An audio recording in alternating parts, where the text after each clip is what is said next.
Voici la deuxième partie de mon histoire. Et si tu n'as pas encore suivi la première partie, je t'invite à t'abonner dès maintenant à la chaîne Lucas of God, à activer la cloche de notification et à aller regarder la première partie en cliquant sur le lien dans la description. Tu comprendras mieux d'où je viens et pourquoi cette étape est si importante. Après ce que j'ai vécu, quelque chose a profondément changé en moi. Pas autour de moi, mais en moi. J'avais compris que je ne pouvais pas contrôler les décisions des hommes, leurs jugements ou leurs injustices. Mais je pouvais choisir à qui je faisais confiance. Et ce jour-là, j'ai décidé de placer toute ma confiance en Dieu.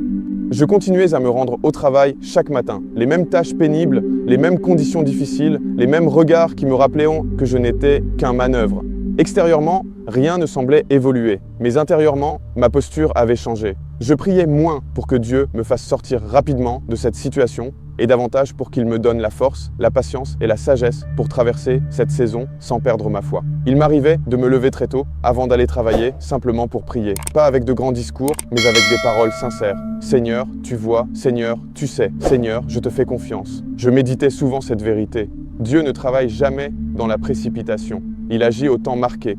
Mais progressivement, quelque chose d'inattendu s'est produit. Alors que je n'avais aucun titre officiel, certaines personnes ont commencé à venir me voir discrètement. On me posait des questions techniques, on me demandait conseil, on cherchait mon avis sur des situations complexes. Je répondais avec calme, sans arrogance, conscient que ce n'était pas pour me mettre en avant, mais pour rester fidèle à ce que Dieu avait déposé en moi. J'avais cessé de vouloir prouver qui j'étais. J'avais compris que Dieu savait exactement qui j'étais et que le moment de la révélation viendrait en son temps. Je continuais à travailler avec sérieux, même quand personne ne remarquait mes efforts. Je ne travaillais plus seulement pour un salaire, mais comme si chaque geste était posé devant Dieu. Il y a eu des jours de découragement, des jours où mon corps souffrait, où le soleil brûlait, ma peau fragile, où la fatigue me faisait douter. Mais même dans ces moments-là, je refusais de laisser l'amertume prendre racine dans mon cœur.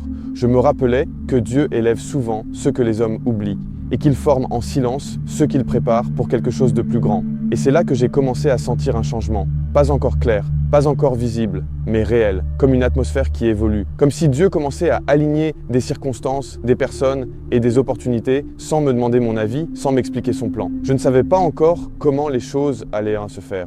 Je ne savais pas encore quand, mais je savais une chose, Dieu n'avait pas abandonné mon histoire. Et quand l'Éternel commence à agir, même lentement, personne ne peut empêcher ce qu'il a décidé d'accomplir.